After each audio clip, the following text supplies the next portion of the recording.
Welcome to the Grief Dreams podcast. My name is Sean Ram alongside Dr. Joshua Black. We are here in beautiful Ontario, Canada, here doing another amazing interview.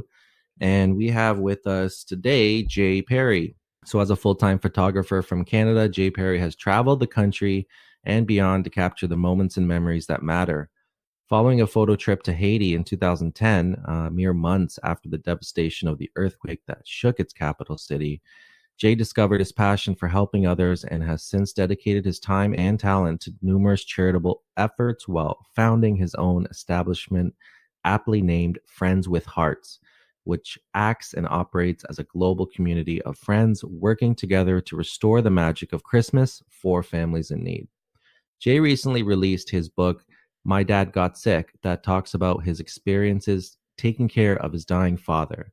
For a closer glimpse into Jay's life, check out www.jperry.ca, www.friendswithhearts.com, www.mydadgotsick.com, or his personal Instagram @jperry.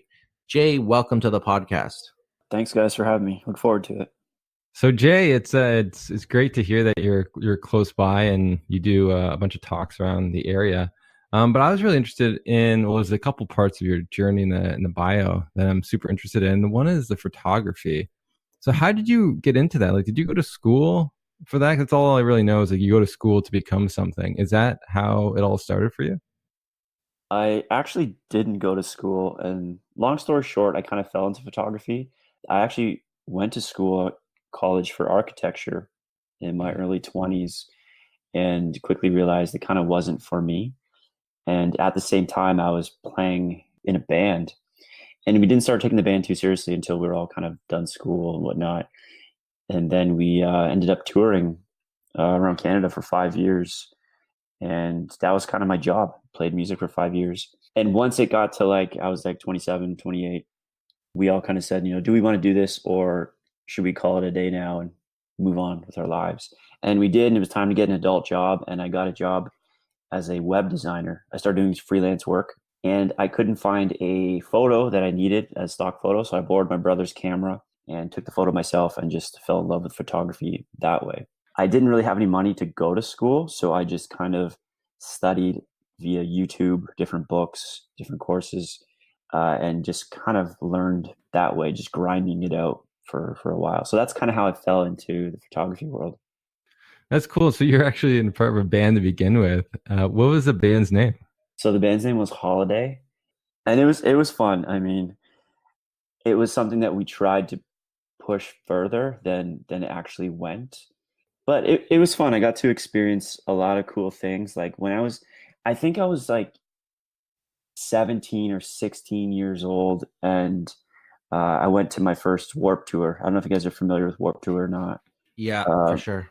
And then I was there, and I was like, this is so cool. I want to do this one day. And that was always on my mind. And then we got to do it. We played Warped Tour, and just being on that stage was like a dream come true. The band ended up folding a couple of years after that, but it was something that it was a goal that I needed to accomplish, and I did. So it sucked that we didn't go on and be able to do this for the rest of our lives, but I learned so much from it, and definitely no regrets playing music. Well, that's super cool, right? Like just achieving that dream, even though it's not the full story of your life, it's still an aspect that you're able to look back and say, man, I did that. And I think that's super special for you. And so what did you play? Were you the singer, guitarist? I play guitar. Oh, okay. We're a 5-piece band from Stony Creek area. And still hang out with the dudes. We actually did a reunion show late last year. We hadn't been on stage in 10 years. And decided it was time to do a show, and it was fun. I mean, it's different being on stage now than it was 10 years ago in terms of conditioning, and it was tough. It was so tough being up there, hard on the lungs, hard on the body, but again, so much fun. And I missed it. I missed being on stage for sure. Yeah, I never think about, I guess, the physical nature of being on stage and performing. It's tough. And I guess I took it for granted in my early 20s, how easy it was. But again, I was playing, almost every night, and just the conditioning was well exercised that way. now. I mean, I can't remember the last time I've ran a mile or a kilometer, right? And it was definitely tough. That's cool. Wow, it's amazing. And then then like your path switched to something like photography. I think that's the beauty of the internet now is you can learn if you're really dedicated. You don't need to go to school per se. You can really learn a lot online. And so for you to grind it out, what was that like for you? Like, did you ever get it? Did you ever feel like it was just too much and like you should go somewhere else or do something else? Yeah, yes and no. So I basically started in 2009, and I wasn't sure again how to go about doing this other than just continually practicing what I was doing. And I decided to do a 365 project, which was I would take a photo every day and post it online. And that would do two things. That would make people aware of what I was doing, because I think that's a big part. They all knew me as this band guy, but now I need to switch into photographer role. So I forced myself to take a picture, whether it sucked or not. And I still have those albums up on my Facebook that I love to push people to who are starting out in photography and say, don't compare yourself to the work I do now. Compare yourself to the work I was doing in 2009, because that's kind of where you start out. And I would just learn from trial and error, taking pictures of people who, friends and family, different portraits, different random objects. And honestly, I was getting no work for the longest time. Mhm. And it wasn't until one photo kind of changed the scope of things. And but yeah, it was definitely a grind on learning. And I would again say it's more of just practicing your craft versus sitting down in front of a computer. But that did help, because I mean, you can have all the knowledge in the world, but if you're not out there putting it in action, it's just going to be useless. Right. Wow. So what was the photo that changed your career? Well, I went to Haiti in 2010, and it was a picture I took of a young girl there that allowed me to still do what I do today. Once that photo got released, a lot of magazines picked it up, different exhibits. It started winning awards, so it kind of put my name on the map as a photographer. And then, yeah, ever since then, commercial work started coming in. So I owe a lot to that little girl. So how did you end up in Haiti? Okay, so the real story here is I was okay. I got arrested back in 2010 and then I was at a very low point in my life, very depressed, and I thought maybe giving back could be something that I wanted to do. And through a weird series of events, I met some people who build schools in Haiti, and I asked if I could go with them and help them, and maybe use my architectural background to assist in anywhere. Not even thinking about bringing my camera. That wasn't ever the intent. And then they found out that I was a so-called photographer. They asked if I'd bring a camera, take some photos for their organization, for sure. And honestly, man, it was just a random photo at a random time. All things kind of lined up. If I would go back and try to do the photo again, there would be so many things technically I would do differently. Mhm. But it just, yeah, it was kind of right place, right time. And again, I don't really believe in fate. I'm not a big believer in that, but everything kind of lined up perfectly to allow me to have this photo snapped of this young girl. Wow, that's wild. And so so what was it like being in Haiti? Because it was after the earthquake or something you were saying? Yeah, it was super eye opening going from Canada, in which we are very fortunate to live here. I feel like we won the lottery, to a place that is rubble in some places. It's crazy how they live, but it's also crazy how they're happy with the way they live and they're okay with it. Where here, if we had any of those situations, we'd be miserable, upset, depressed. After being there, it's hard to have a bad day in Canada, seeing what they go through and how they can be genuinely okay with what their living situations are like. But I recommend everybody kind of do it. Go to like maybe a third world country, changes your perspective on everything going forward, every single thing, and how they're incredibly socially rich. I mean, financially poor, but socially rich beyond means. Their sense of community is insane. Here, we don't even say hi to our neighbor. And out there, if somebody has food and they don't finish it, they make sure people get that leftovers. Here, we just throw it out, right? Something we don't eat it, we throw it in the garbage and we go on with our day. But it's it's it's really eye opening, and it's awesome to see how they live with what they have. Wow. How did you change after that trip? Because you said you know you were dealing with some things beforehand, and then you decided to kind of make some changes in your life. How did that start the process for you? Yeah, I think it brought a sense of gratitude into my life, like extremely. I looked at things in completely different lights, and I was okay with my current situation because I looked at it and it's like, you know what? I'm really not that bad off.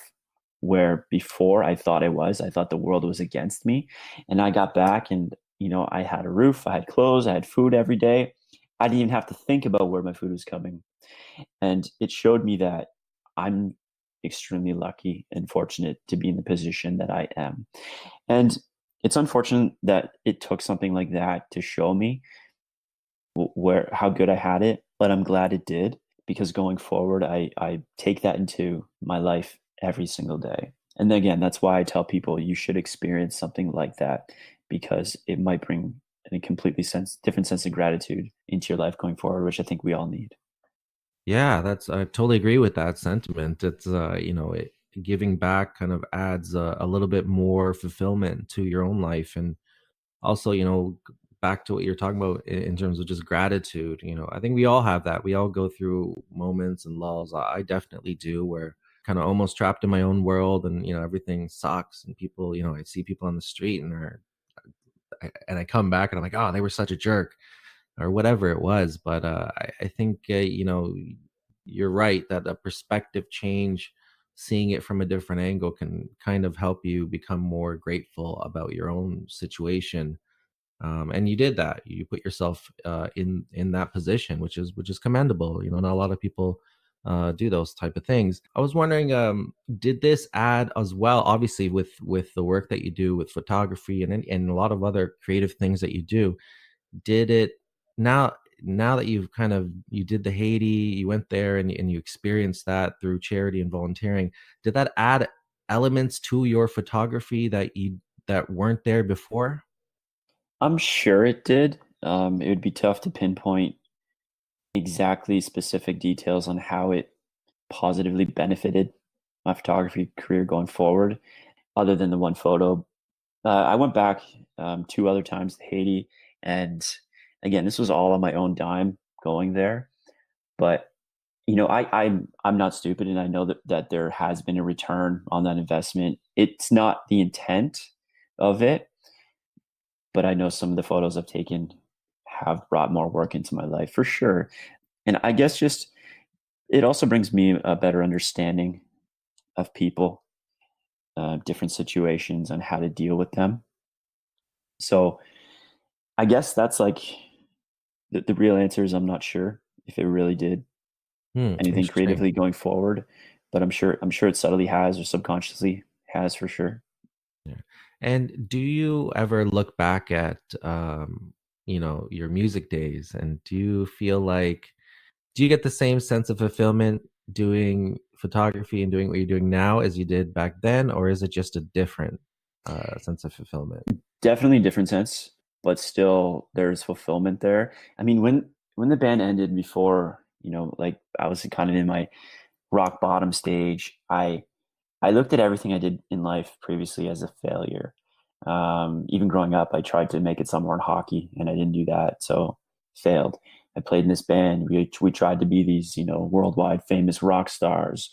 Didn't do that, so I failed at that. And then, but then I kind of realized, like, you know what? You didn't really fail at music if you look at it in a different sense. Meaning, I learned so much about life. Learning how to deal with promoters helped me in the business world now. Just dealing with friends in a band, practicing social elements, traveling. So I don't look back on it with any regrets. And it's definitely, yeah, there's two different kinds of fulfillment, I would say, in photography and the band as well. Both very rewarding and enlightening. And I think a part of me that are part of something that I needed in my life. I do miss the band world a lot, I think I missed the traveling part of it. I loved going to different cities all the time. Just living out of a suitcase, I think was something I was kind of meant to do. So I do miss that, but I'm very fortunate that I got to experience it. Yeah, I mean, sometimes we're just so hard on ourselves, and especially with artists. I mean, it's we all know that it's tough, right? Like to make it into the quote unquote uh whatever, into that world, make it to the top. But again, like looking back is like, you're obviously able to criticize yourself, but like as an outsider, I look at that and say, wow, they were pretty successful. You played for how many years? You end up being on a warp, a very famous tour, the Warp Tour, and you made it. That's incredible. But obviously, that's you yourself, you might see it as a failure, but and I'm sure you maybe you look at it a bit different now, but you look at that, and all those attempts, all those times practicing, all those things, that they're not failures. I mean, that's just a part of life, and failure is a part of life as well. So, and I'm sure it's given you so much more back, than what you expected.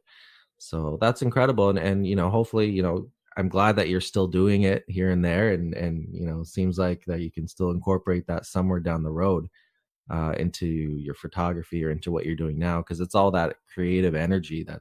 You seem to be a very creative person, which is amazing. Yeah, I did look at the band experience as a failure years ago, but now I've totally changed my outlook on it because I think definition of success is dependent on everyone. Everyone's different opinions, and I think if we compare ourselves too much, that's when you start bringing in the aspect of failure. Were we a success? I think so. I had a goal of playing a Warp Tour when I was like 17 years old, and we did that. So that was my goal, and we did it. So it took me a while, but now I look back and like, man, we did some amazing things. I have stories to tell for the rest of my life, and that to me is a success, 100%. Yeah, and it's commendable that you have such high expectations of yourself. You would, like, you consider them failures because you set the bar for yourself, whether it was the hockey, making it in hockey or making it into music.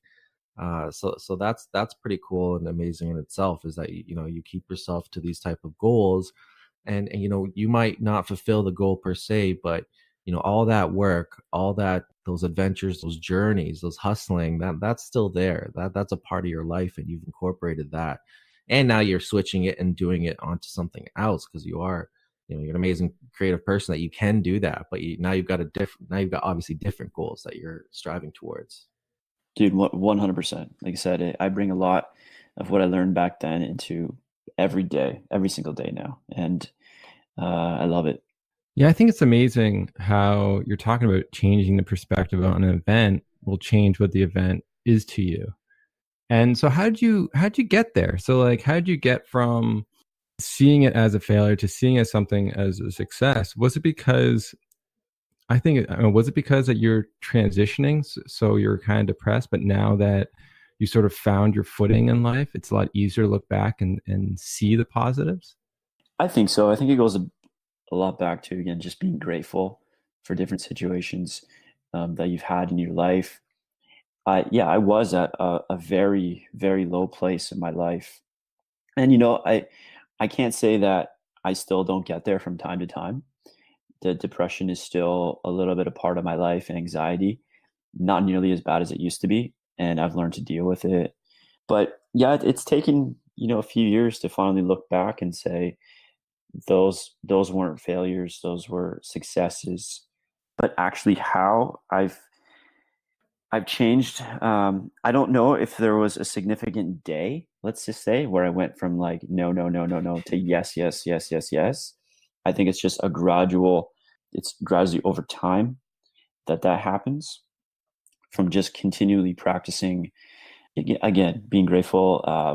I think a lot of it had to do with just changing my mindset on different views of life, and not being the victim all the time, and that the world is against you. It's like, no, like if you think that way, then you'll never have any sort of happiness in your life.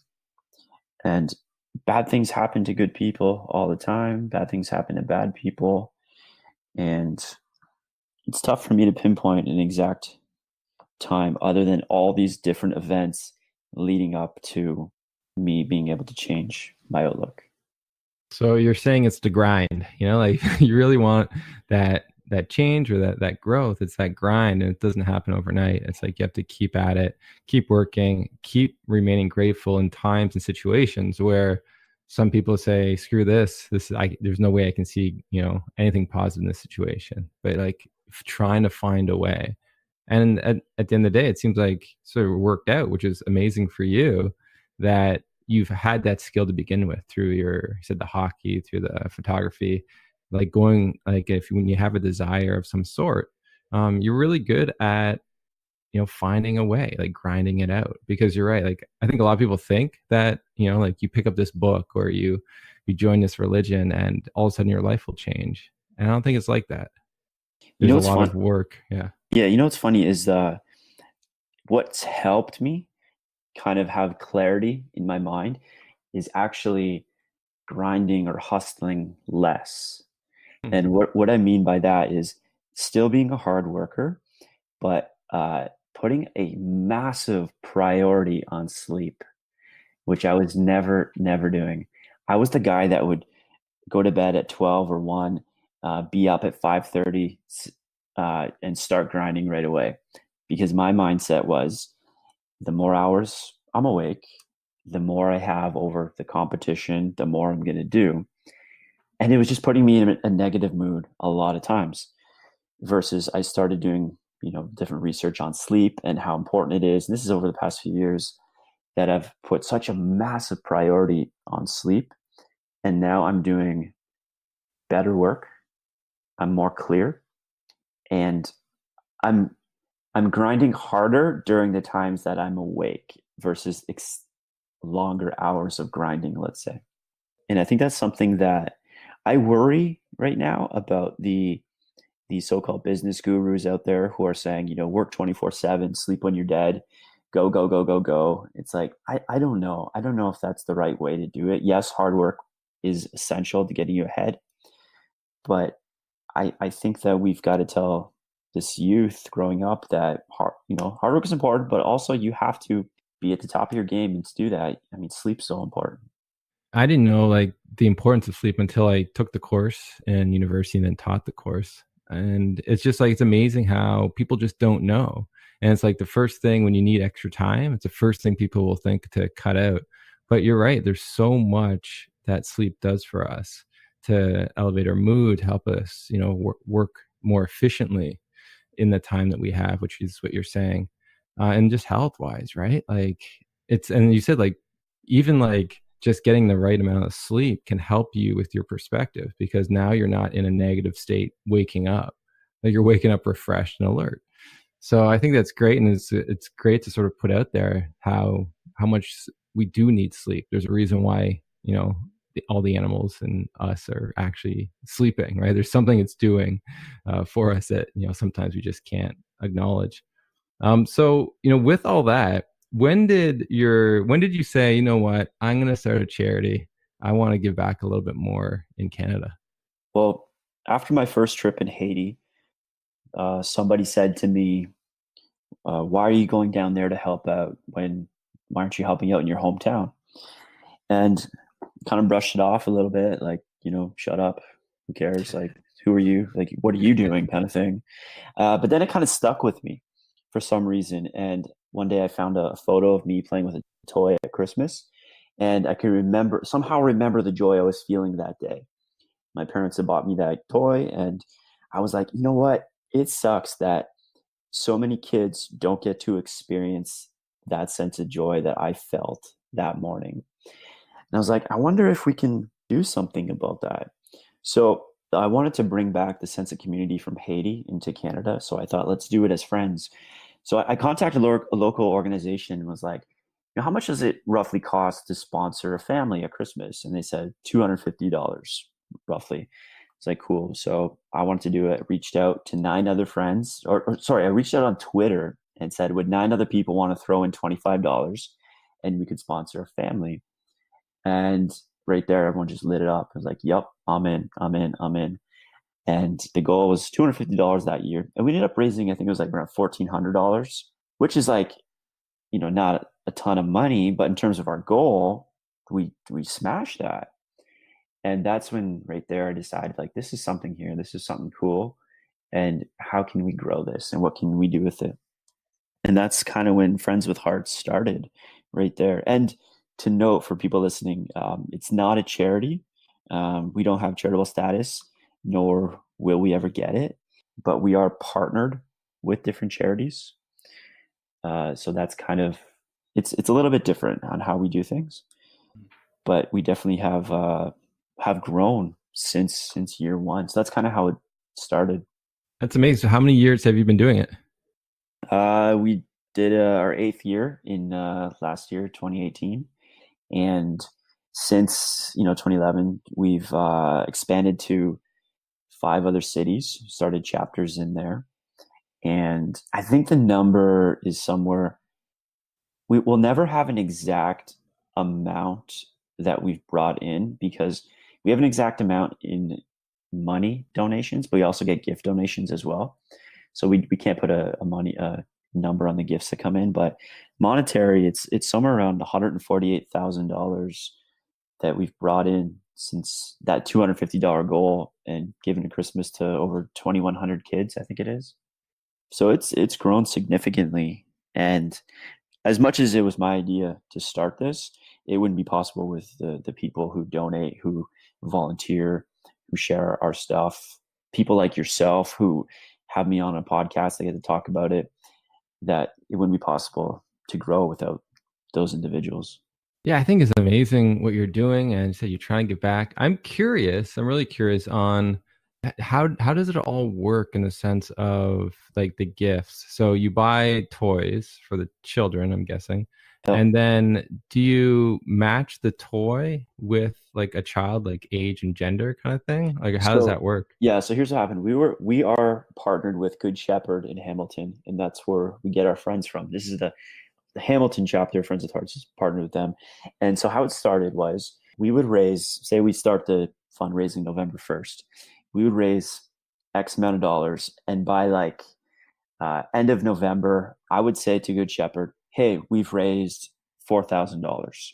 And they say, okay, cool. Here is, this many families that you'll be able to sponsor. And they would give us a sheet that said, just very basic stuff. 2-year-old girl, here's her sizes. Here's a little wish list. 4-year-old boy, sizes, little wish list.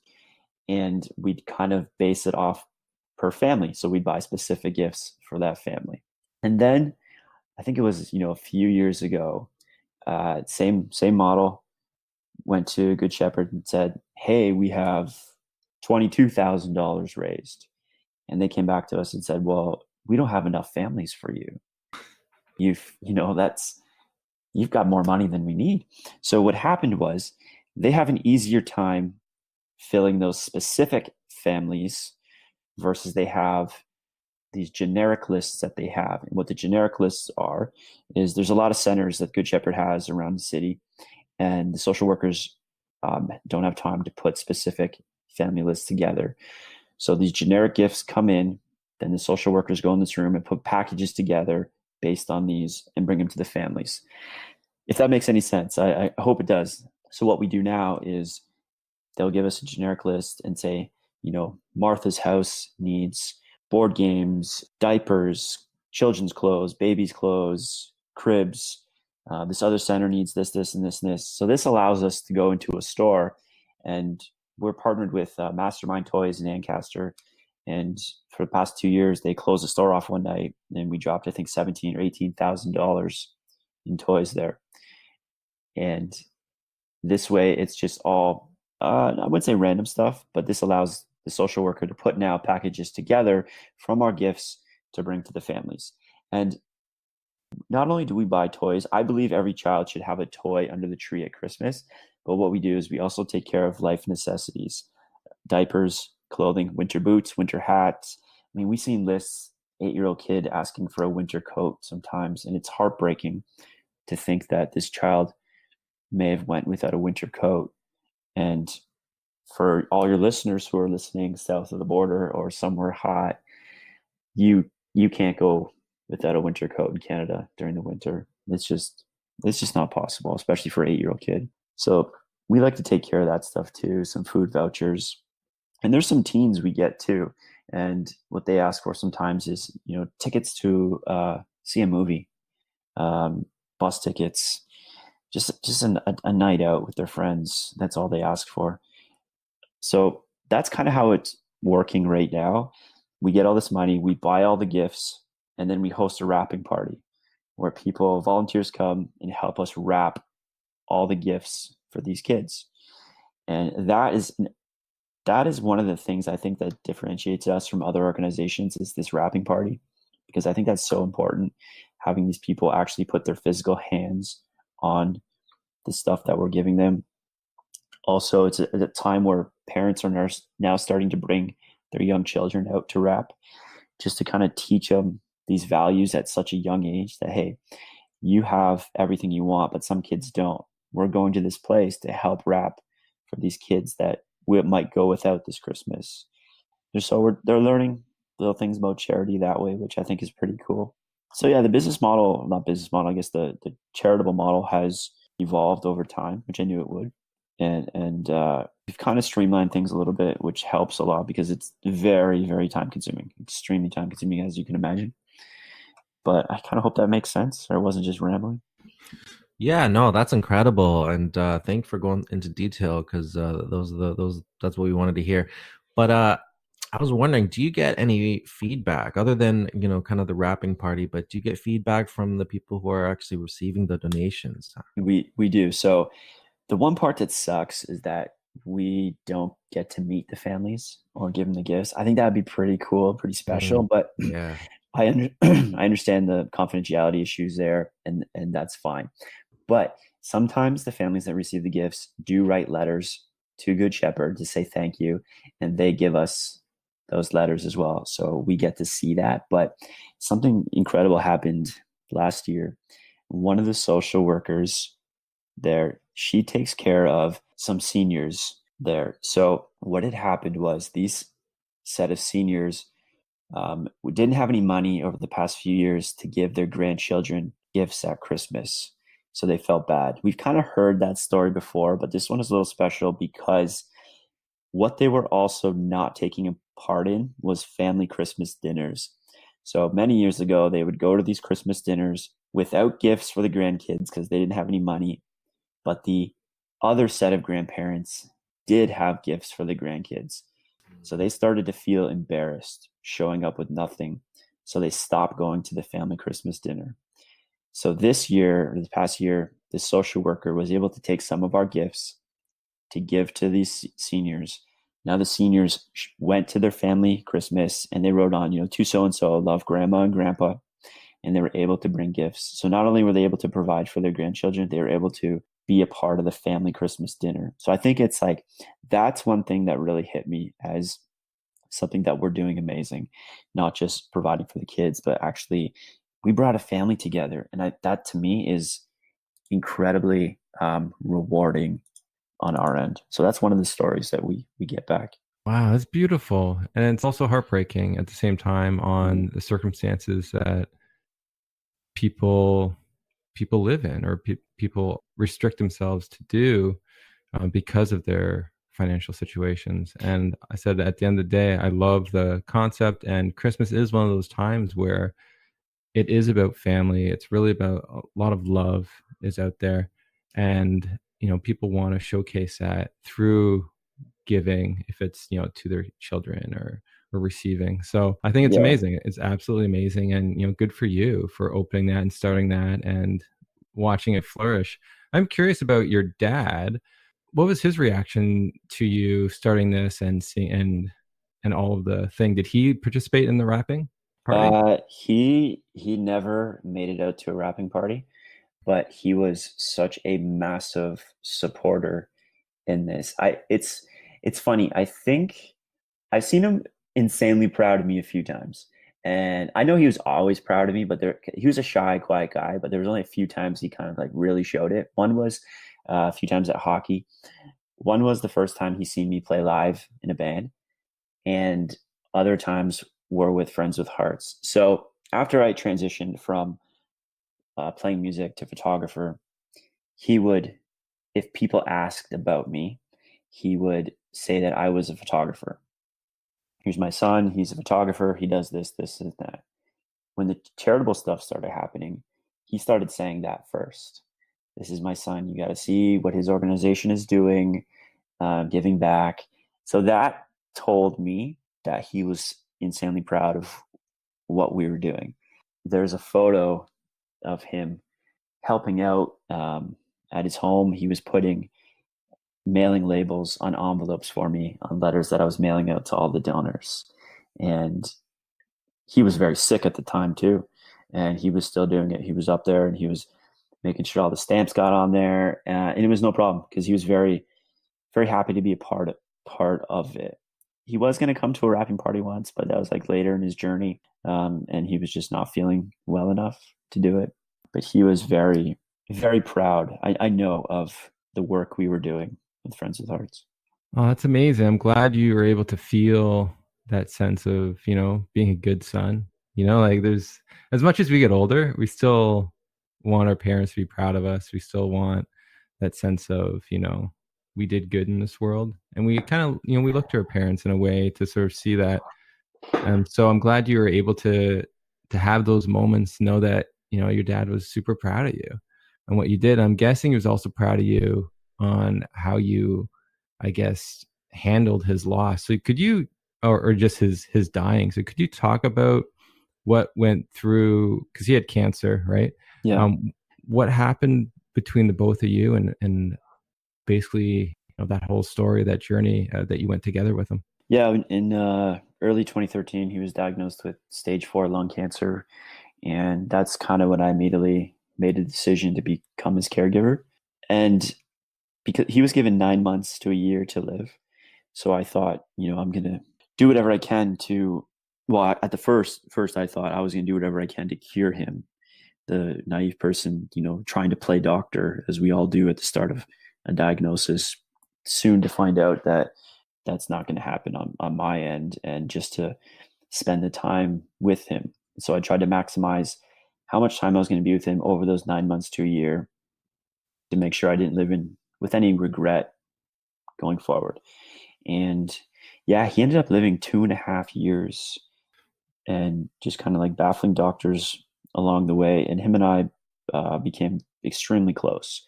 You could say cancer made us become best friends. Unfortunately, it had to take that to do it. I mean, we were always close, but not this close.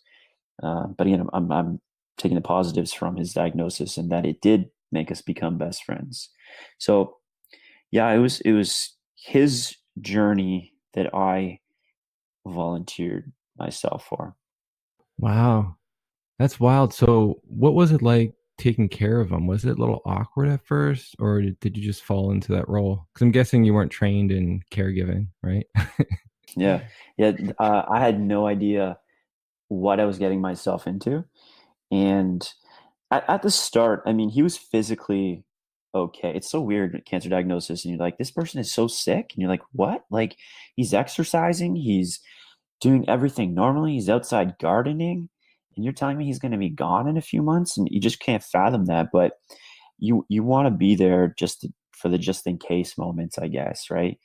And the actual insane caregiving didn't happen till near the end of his journey, where you'd have to, shower him, shave him, help him up and down stairs all the time. And when those opportunities presented itself for me to either say, no, I don't want to do this, or I want to do this, or will it feel weird? I never got that. It was always, this is what I'm meant to do. This is what I'm going to do. I never looked at myself as a caregiver. I looked at myself as his son. And this is what I'm going to do. And I always say, growing up, he gave me the greatest care ever. And now is my time to take care of him. I mean, I always knew that you always think you're going to take care of your parent, but not until they're well into their 90s. And my dad was 64 when he passed, and I never thought it'd be that soon.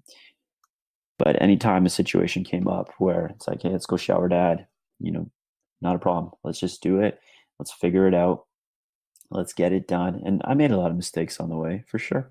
I did. And that's why, I want to do these talks and tell people what I learned from the journey, because I looked around for different forms of media on caregiving and what I was getting myself into, what I should do, shouldn't do. And I couldn't find much at all.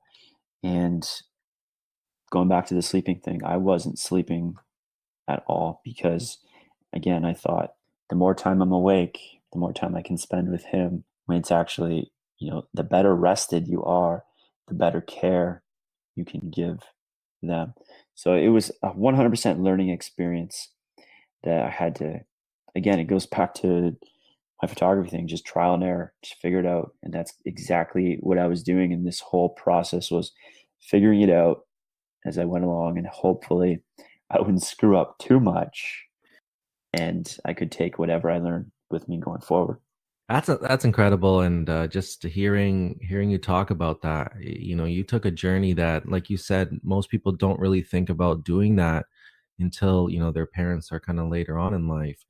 But you embraced it, and must have been fears and like you said, a lot of maybe doubts and this and that, but like you said, you were comfortable once you got in there, and you just didn't have those anxieties that you thought you might have would have had, or people from society. Like, I was thinking about that, about what were your conversations like with other people, maybe friends or people outside of your circle, when you describe that to them or talk to them about that?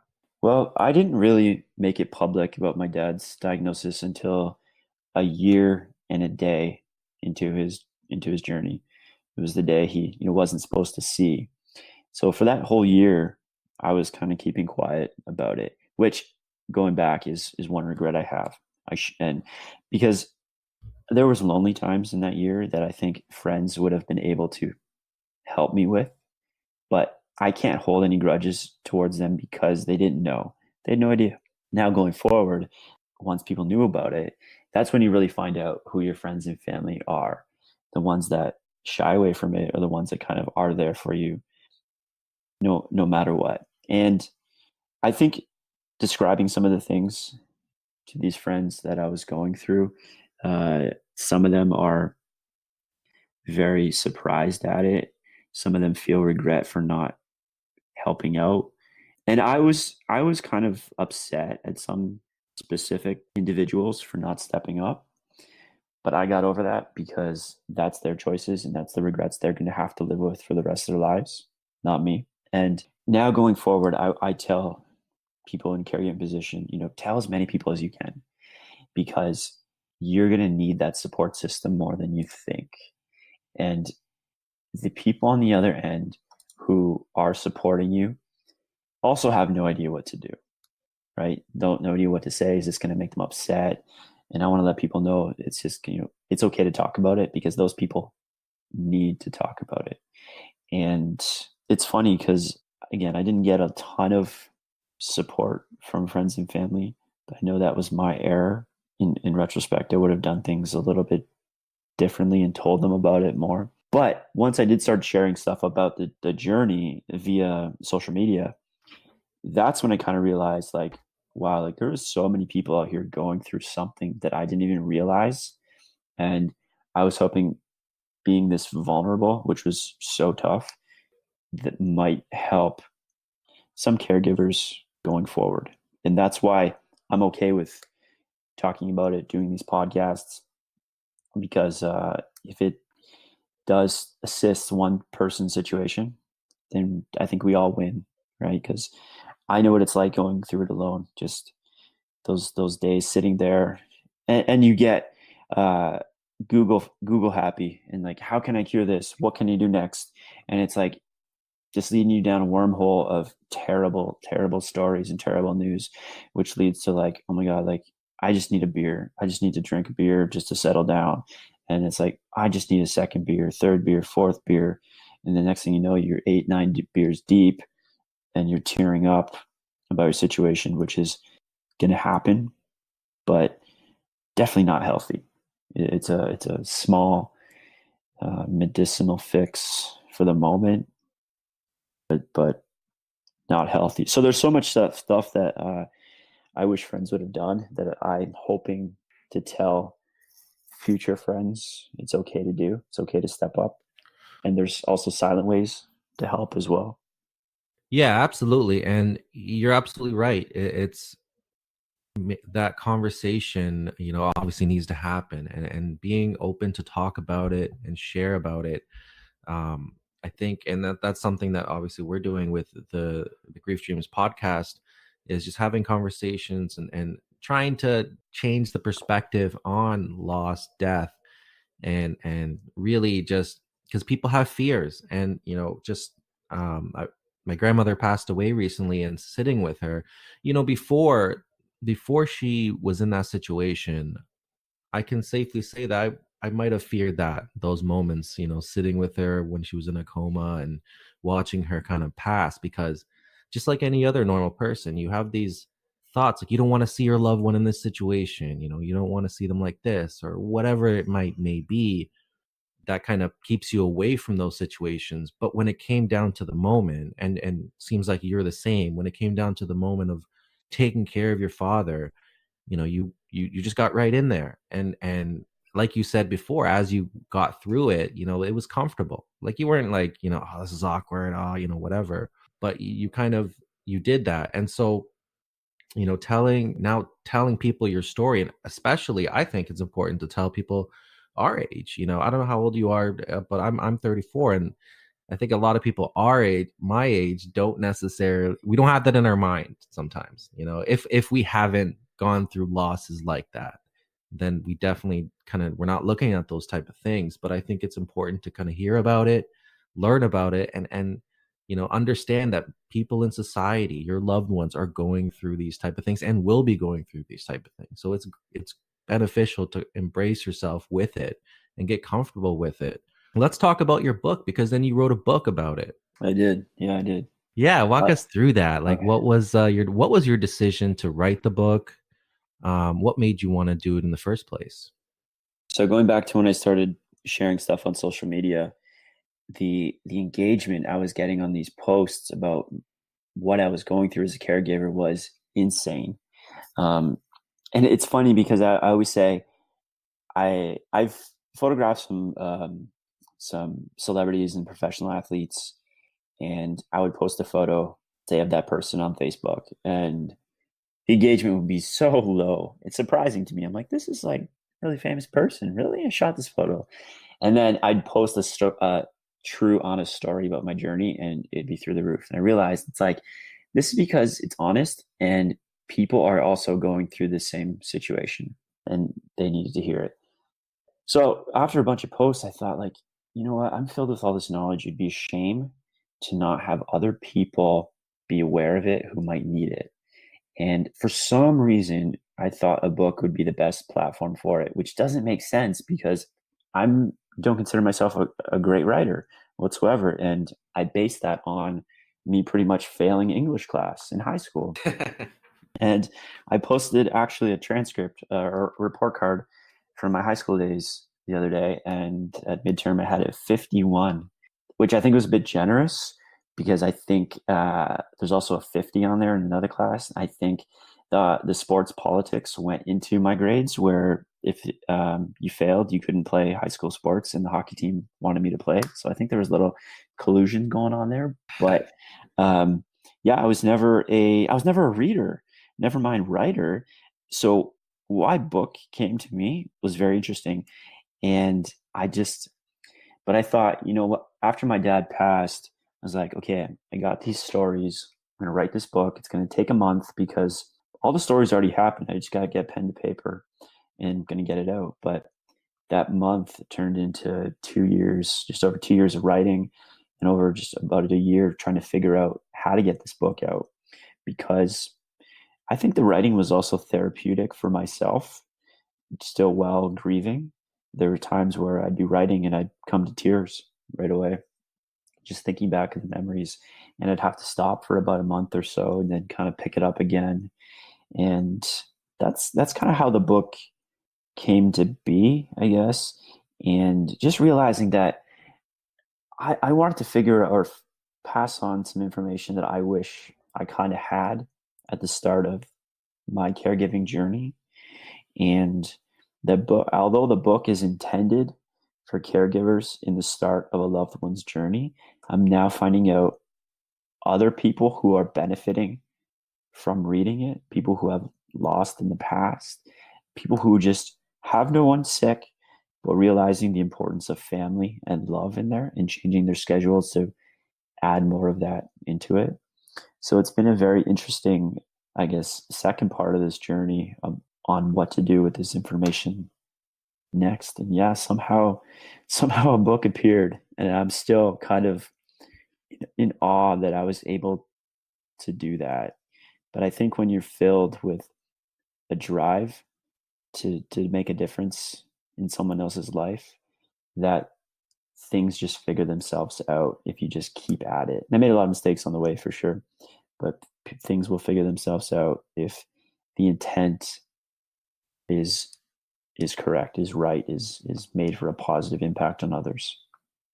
Yeah, sounds super interesting. Just as you're describing it, someone like you, young guy who's kind of going through this process. I'd want to pick it up and read it, just to kind of get a sense of all the emotions, the stories. And that leads me to the next question: is what do you have a favorite story or memory, or one that stands out for you from the book? I'll tell you a story from the book that I talk about that really gave us a lot of hope that things were different in my dad's situation. And that, so he was diagnosed with lung cancer, and it also had spread to his brain. So his license was taken away from him because he was at risk for seizures. And I remember the look on his face when his license was taken away. And it's just that independence that you're taking from somebody, the ability to just do what you want when you want. My dad loved driving, and I became his chauffeur, which I was fine with. I was, no problems. It's what I do. It's part of my job. And I could tell there were some times where he just probably wanted to get up and go to the mall, just do something. But if he would ask me, sure, no problem. But it's just, I felt like maybe he thought he was being a burden sometimes on the little things he wanted to do because he couldn't drive. So fast forward many months into his journey, and he hadn't had a seizure, no symptoms, nothing. And we said to his oncologist, can he get his license back? Like, he's got nothing. And she said to us, like, honestly, I don't know, because people in his position have already died by now. And I'm happy she was honest with us. And I could have taken it as a negative way, kind of like, screw you. Like, what are you talking about? But I took that as a positive, that whatever we were doing, to continue doing it. And so we went home, and I made some calls, different neurologists, ministry. He went for a bunch of tests here and there. And long story short, he ended up getting his license back. And doctors were kind of like, I don't get it. I don't know what you're doing. And it was just that amount of hope that it provided us, that doesn't have to be all negative moments, that we can provide some sort of happiness, however short it was. He was driving for a little bit, and that made him excited. And when he got excited, I got excited. And I think there's a lot of healing that goes on when you're in a happier position, when your mood changes. And I think that if he would have just took the doctor's diagnosis of 9 months to a year and said, okay, that's it, I'm out of here, he would have lived up to that, and he would have been gone in 9 months, and there would have been no content for this book. So a lot of the stories in the book are because he was a fighter, and he wanted to keep going, and he loved life, and he loved his family. So the fact that he was able to get his license back was all on him. I just made the calls, but if it wasn't up to him, he didn't want to do it. So I tell people that because, there could be hope in people's situations that you don't expect, and small miracles can happen, and celebrate them. And that was one thing I was very proud of him for, that he was able to, like, let's say, defy science. So yeah, that was one story that really stuck out in his journey. Wow. So I'm guessing, like, just this journey itself has been a lot. And we talked about the caregiving. Can you just touch on maybe like your grief, in the sense of when he actually did die, what kind of emotions occurred? And then also if you ever had a dream of him. So I think, I wasn't initially in a state of shock when he died because he was, in a hospice at the time. He was really bad. Um, I think it might be harder for people whose loved one passes instantly in a car accident or something like that. Unfortunately, we knew it was coming. Um, and but I did go into a pretty heavy state of grieving and a little bit of depression. And you know what? I felt empty, I guess. I felt lonely and because I felt guilty because there was a sense of relief as well, where I could get back to my life. And I felt guilty for even thinking that or saying that, but now I know it's okay. That's okay. So there was definitely a lot of times where you miss him.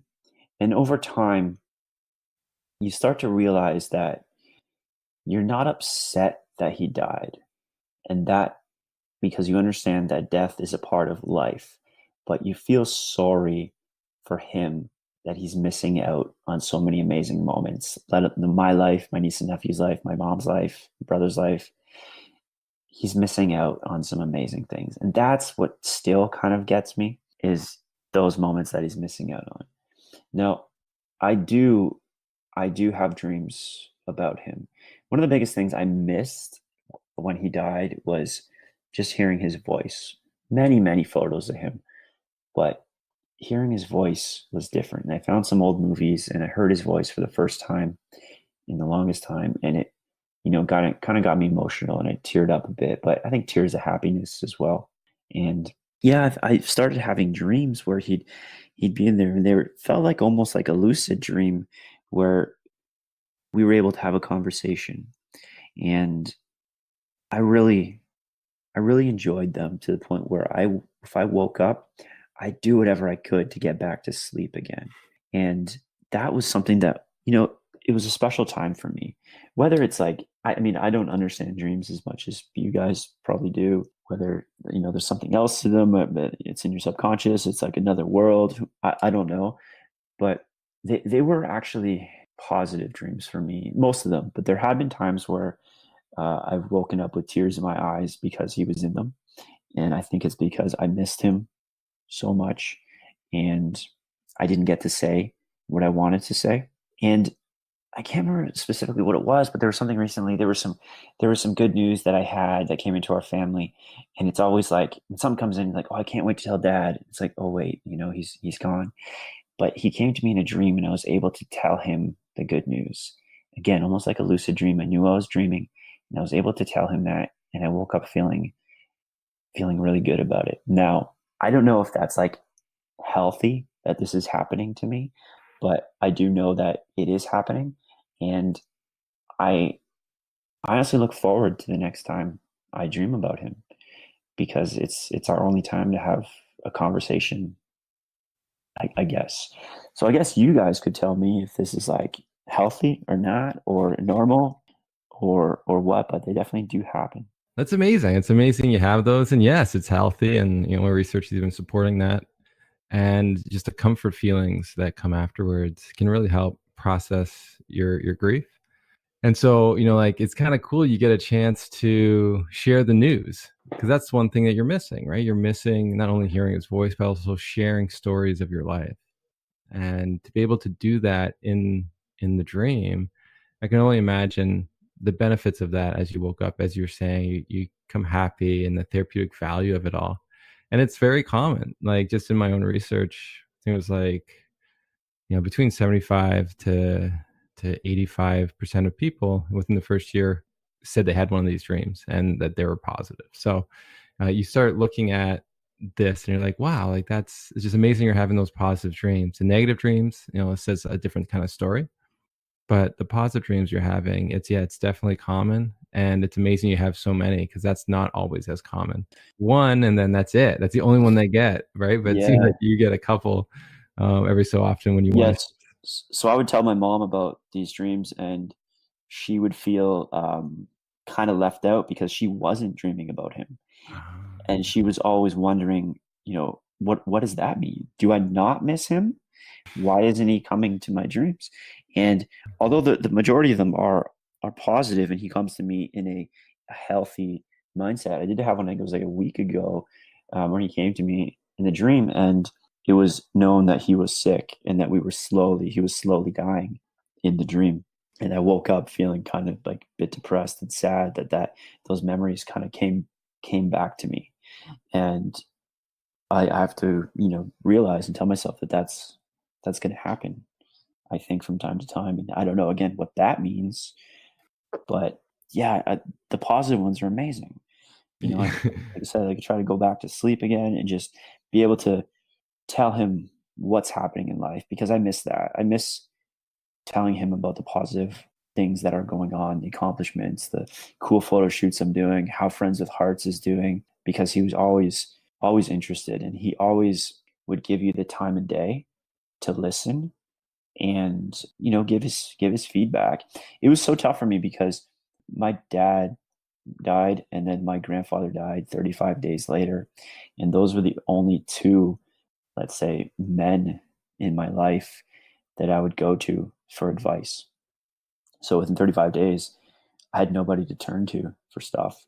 So I had to do, a lot of, I guess, growing up in my young 30s. I was 32 when my dad got sick, and it was tough. And it's interesting that, like, I was very, very close with my grandfather as well. Like, we were very close, but I can't recall a dream with him, which I'm only bringing this to light now because of the conversation we're having, that I don't think I've dreamed about him.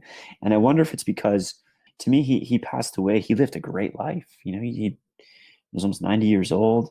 And maybe it's me feeling sorry for my dad dying at such a young age, that I'm trying to still relive or keep him alive, which may be unhealthy. I don't know. But yeah, I wonder why I don't dream about my grandfather, but I definitely do about my dad. Yeah, that's one of those interesting questions that, like, I even posed in the research. It's like, why are some people dreaming of the deceased and others aren't? So even for your mom, you brought that up. And the biggest thing is to look at her dream recall.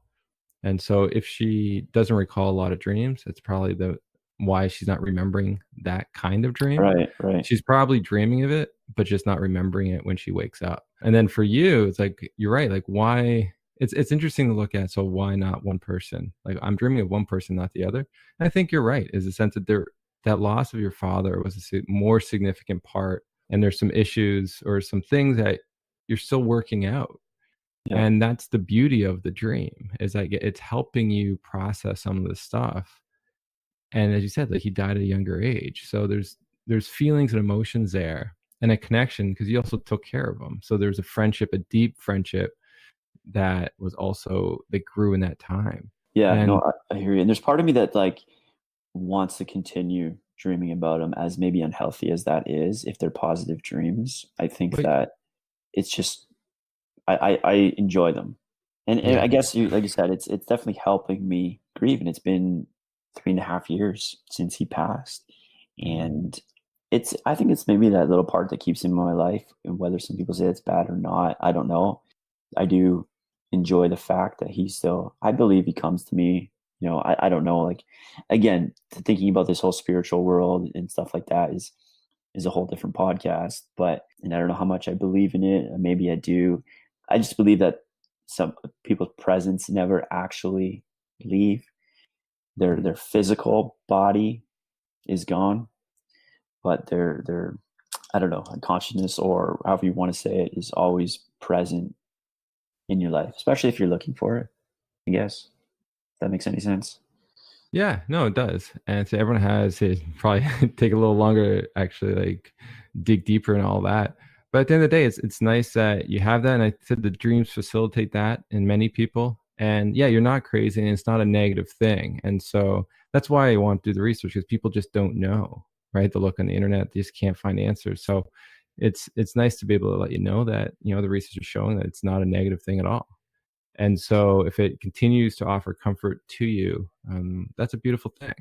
And to just embrace that, because at the end of the day, you really can't control it as much as, like it's one thing if, like, every night before bed, like, you're pressing a button and you're getting this sort of dream, Yeah. like, you may become dependent on this dream. Yeah, But, like, yeah. at the end of the day, dreams aren't that easily, unless you're lucid, it could be a little bit easier, but even that's a feat. So for the most time, they're just random occurrences that you get to embrace. And I think there's a beauty in that because Yeah, you can't control them. and I appreciate, what you guys are doing with these podcasts to, I guess, tell people that they aren't alone and they're not crazy. And that's what I hope to do with the book too, is to tell people like, you're not alone in doing this. And if you don't know what you're doing, that's fine. That's normal, because let's try and figure it out together. There's multiple sources out there. I mean, we're working with some people right now who are doing some caregiving research. They're finding out that nobody knows what to do, or even where to start. But once they are filled kind of with this education, it's like, okay, let's take care of business now. And that's unfortunate. And is it because people aren't sharing their stories? Maybe that's a part of it. But I think people like yourselves who are getting these stories from people and sharing them with the world, I think is going to help a lot of people going forward with their grieving process. So again, from the bottom of my heart, thank you guys for what you're doing. Well, thanks for that. Really appreciate that. And really, it's like if we just wanted a space where if people were searching, they could find something. And the same thing you're doing too is if people are willing, like the answers are out there now on the internet, which is really a beautiful tool when you're searching for something. And so, thank you so much for saying those kind words and just being you and being yourself and finding a way through life that is encouraging others to have hope in the journey and their own suffering and their own struggles, that may not always be like this. Like there's these moments of gratitude and moments of love that spurred up in different points of your life, and to stay true to the course. Exactly, man. I agree with all that for sure. So at the end of the podcast, we always love to sort of ask if you could have a dream tonight of your father, what would that look like to you? So him and my mom had a timeshare in the Caribbean, and it was a place that he absolutely loved. So I think a dream for me would be, the whole family there, him there, and just having fun with something I know he extremely misses. Just being around the family, being around that environment was his happy place. And I see a different side of him every time we go down and see them. And I know he misses that tremendously. So part of that, especially if his grandkids were there, I know that they miss him, and he probably really extremely would miss them. So that would be kind of my ideal dream, is to have all of them around and just talking with him, telling him what we're up to, telling him that his name is now in books being sold to people in Japan and Australia, and see what kind of reaction he would get from that, because he was a very quiet and shy guy. And I always wonder, it's like, would he be okay with me sharing his story worldwide, or would he kind of feel embarrassed or shy about that? But I always feel like he, as much as he wouldn't want his name out there, if his son wanted to do that, he'd be okay with it. That kind of gives me hope that way. But yeah, that kind of would be my ideal dream this evening. And I'll have to send you guys a message tomorrow. Hopefully, you'll spark some sort of something in my brain that can make that happen tonight. Would you want your grandfather to be also in that dream? Yeah, definitely all the family around for sure. Aunts and uncles, grandfather for sure. It's funny. My grandfather was in the hospital while my dad was in the hospice, and my grandfather, all the time, he always said, "I'm the last to know everything. Nobody tells me anything." So when my dad passed away, doctors told us not to tell my grandfather, because he had dementia, and they said, you're going to tell him, he's going to grieve, and then he's going to forget, and then he's going to remember it, grieve again. It's just going to be a process that's not going to be healthy for him. I was kind of against it, but no, we never told him. So the joke is that, when he died, he saw my dad, and he's like, again, everyone is the last to tell me everything, that you died too. So it's kind of a running joke we have in the family.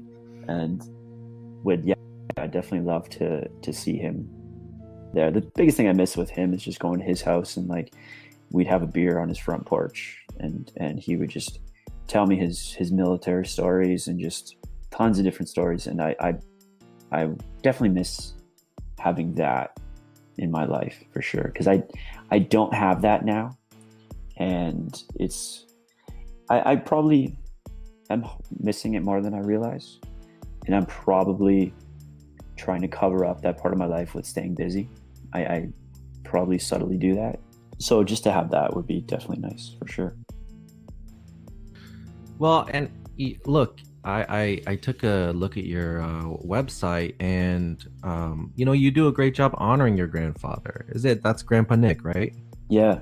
Like you have a tremendous photo series, and you tell an amazing story talking about how the camera he gave you, and how every time you use that camera you think about him. To me that's how you honor your loved ones who've passed away, and you're doing a phenomenal job with that, and now you keep that memory deep in your heart. Oh, for sure. I think that's what I want to continue to do forever. And I think to me, it's like if my dad, there's too many people that get diagnosed with the disease, they die, and that's it. Their legacy or their life is gone.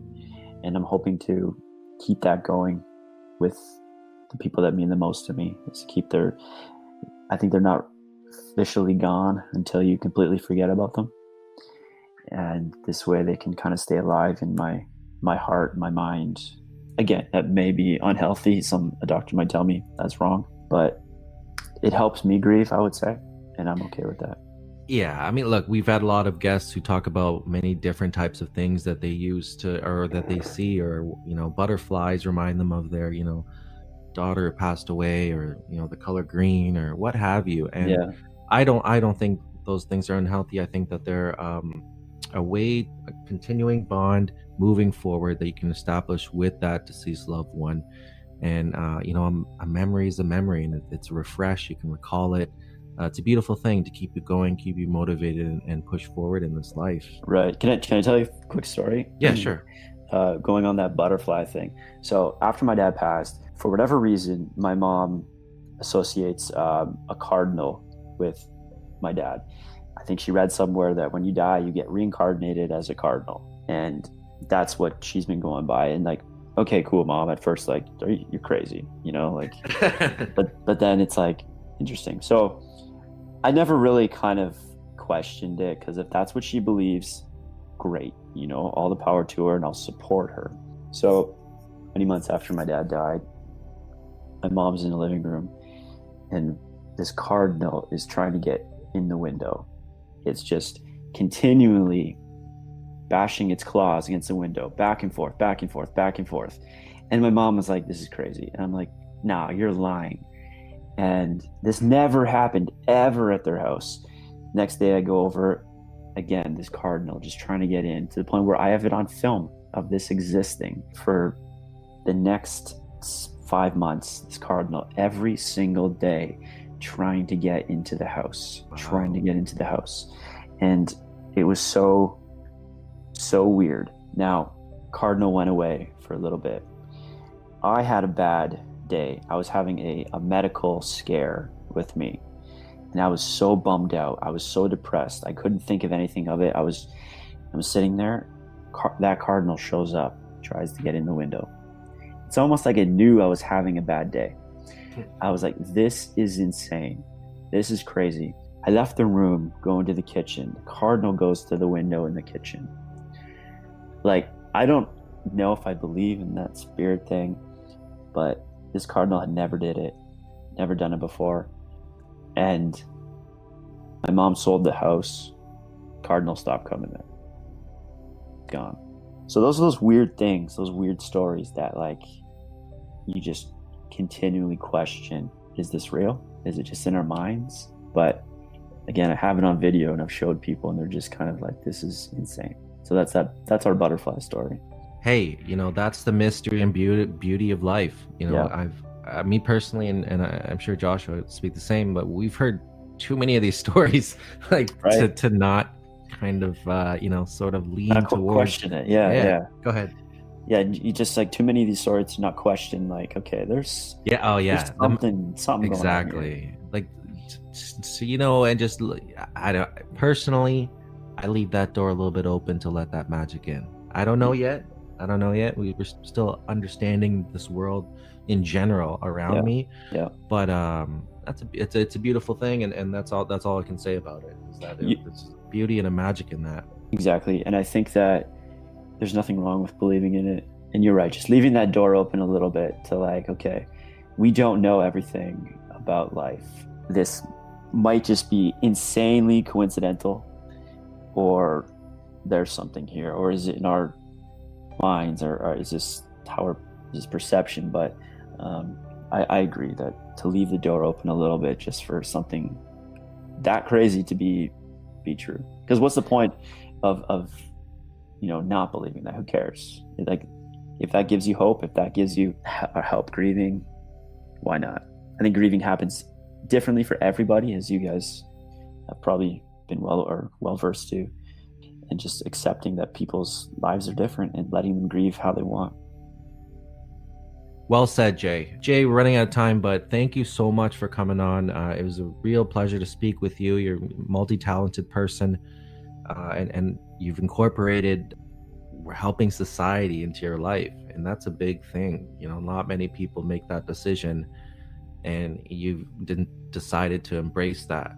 And at the same time, you're doing such an amazing job, honoring your loved ones who have passed, whether it's your father or your grandfather, and that's commendable as well. And that just makes my heart smile. Could you shout out where people can see work and your websites? Yeah, so the photography website, jperry.ca. If you're interested finding more about the book, mydadgotsick.com, and friendswithhearts.com. And if you're in the Niagara area, I'll be doing some talks in Grimsby Library on March 6th. So we'll talk about caregiving process, the book writing process, and kind of also an open discussion too. The last talk I did, we had some previous caregivers come out, and one of the ladies, it had been 6 years since her husband had passed, and she had done nothing to kind of overcome her sadness. And this was her first step of coming out and actually talking about what she was going through. And I think it really helped her. I can imagine going 6 years without not really talking about it. So getting a wide variety of people coming out to these talks, and I'm enjoying them. Going back to the music, it kind of reminds me of being on stage a bit, which I really missed. And now I get to kind of be in on a stage setting, but also trying to do what I can to assist somebody going through something in their life. So it's a win-win for me, and I absolutely love doing them. And it's free. It's all free. Awesome. Shout out Niagara. Anybody, if you can attend it, definitely go check out this handsome man do his thing. I think you're going to enjoy it. And, that's what it's about. It's having conversations and everybody getting together and talking about these things. That's one way it's going to get better. So you guys can check out our platform at griefdreams.ca for more information on the topic. We added a donation button, and there are perks to those who donate. If you have Facebook, you can join the Grief Dreams podcast group. You can share your dreams or hear more dreams of others. We are on Twitter and Instagram at Grief Dreams, and the children's book called Dreaming of Al, authored by Joshua, can be found on Amazon. And there are some tips on how to talk to children about their dreams at the end of that book. So we love to end our podcast with love and gratitude from us to you.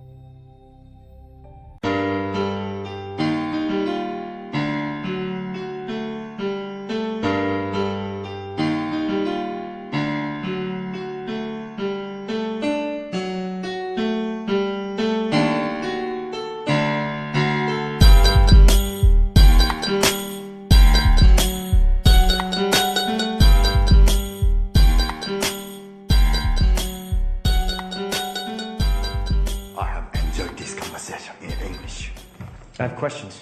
I have introduced myself. You have introduced yourself. This is a very good conversation.